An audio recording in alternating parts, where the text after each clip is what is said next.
topic that definitely needs attention. How can we prepare boys for success in academics and relationships and for the overall good of society? In recent years, boys have fallen behind in many areas of development, and the repercussions hurt both families and communities. So today, we're talking with Dr. Gregory Jantz, the author of Raising Boys by Design. He's leading a summit next month to help parents, educators, and youth leaders better understand the right building blocks for boys' lives. Welcome. Margaret, so glad you're here. Thank it's been you. a while. Yes. It's been a while. So why is it important that we talk about boys separately from kids? Okay, boys, there's a lot going on right now. There is. Well, yeah, okay. They're getting about 90% of the D's and F's in our schools. So if we just take that stat alone, 90% of the D's and F's, 80% of the discipline problems in schools go to boys. And so we're finding boys are really not doing well in school. Now, so what do we need to do different?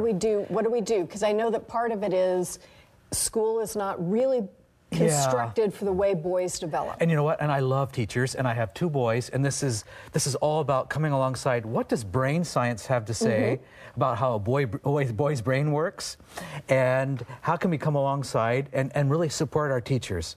And because most teachers are realizing in the classroom, boys, you know, they're on the majority of the medications. You know, we're getting boys labeled as attention deficit when they're not. And so we need to look at this. So I want to come alongside and partner with Michael Gurian, he's brought together all the brain science as it relates to boys. He's a remarkable resource. He wrote the Wonder of Boys and some other New York Times bestselling books. So I said, who in the world has got the brain science all figured out? So we've partnered with Michael in order to put on a summit to help teachers. Anybody has a boy in their life, a grandparent. How do we reach our boys? Many parents are saying, you know what, I'm worried about my boys. I'm worried about my boy. He seems like he's going down the long road. How do I reach him? How do I talk to him? Yeah. Well, before we answer that question, let's talk just for a moment about school. I'm trying to think of like some of the behaviors that get boys in trouble at school. They're fidgeting. They don't seem to be paying attention. They may be a little more raucous. And so they end up maybe getting sent to the principal's office. But what's going on in the brain science? So, you know, the boy's got the pen on the table, and he's tapping, and it's like driving the class crazy by tapping and tapping, right? And you go, what is going on here? And you tell him to stop, and then his leg starts going. He pushes his chair back on the back legs. Go, what is going on with this kid? And then you realize, you know, most of the boys in the classroom are doing the same thing. Well, one of the tapping, for example, the boy's brain can go into an alpha state of rest really quick. And so we realize, well, all this tapping and moving is trying to keep that brain awake. Okay, well, what if we gave the boy a bouncy ball to sit on, and that was his chair? And what if he just did that? Wow, and wouldn't distract anybody? Well, and well, the classroom would be crazy. They'd be throwing the balls. But really what we find out is the boys are just sitting there bouncing up and down. How about that? And they actually do better on a test if they're able to move.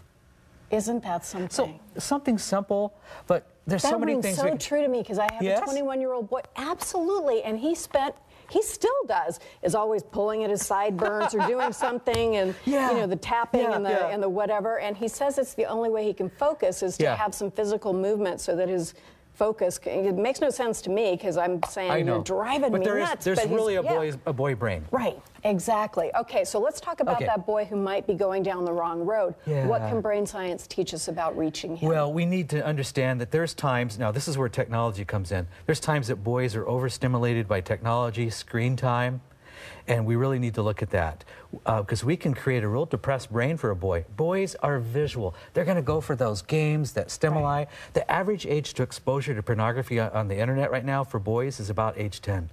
Oh my goodness! And just because they have access. Well, they have access, but you're feeding the brain early on. Remember that brain is still growing up to about age 25, and so we're overstimulating the brain through intensity of gaming or whatever it is, and the technology, and the boy's brain then is set up, well, ultimately to be depressed, but a craving brain. It wants more and more stimuli. So it may move and it takes more and more to hold your interest. Towards addiction.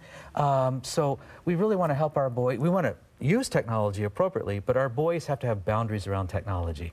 So for We're us living to with this learn I about generation that, with boys. absolutely, that's a great way of putting it, an I generation. So I hope I'm not too late. My kid's 21. I'm like, did I do it right? But we can go to this summit and learn, whether we're an educator or a parent or a friend or wherever you are in the life of a boy, about how you can participate in the most constructive way. You know, the great thing is teachers who come, they get clock hours. It's approved for that. It's a great event to really, if you're a grandparent and you just want to learn, or you're a parent, you go, how do I really reach my boy? You know, age 10, 12 is the second highest surge of testosterone for a boy. So their brain is being rebathed with testosterone. Right. You know, you ask the... They can't help it. Sorry, it happened also in the womb. It's where our brain damage started. That's so interesting. I mean, just to understand the brain science and the chemistry, or the fact that they can't really, you know, the prefrontal lobe isn't fully developed until much later in life. How do we reach them? How do we support them? How do we support their emotional lives? Because our boys are fragile emotionally more than we ever realized. And we don't pay as much attention to their emotions, perhaps, as we should. And then we, you know, have men who can't deal with emotion because no one helped. Yes, and you ask a boy, how you doing? He goes, fine. Yeah, it's hard to get even the vocabulary of how he feels. It's hard, yes. This is great information. Thank you so much. It's very exciting. Please visit our website after the show for details of the Helping Boys Thrive Summit happening May 24th in Edmonds. Thank you so much.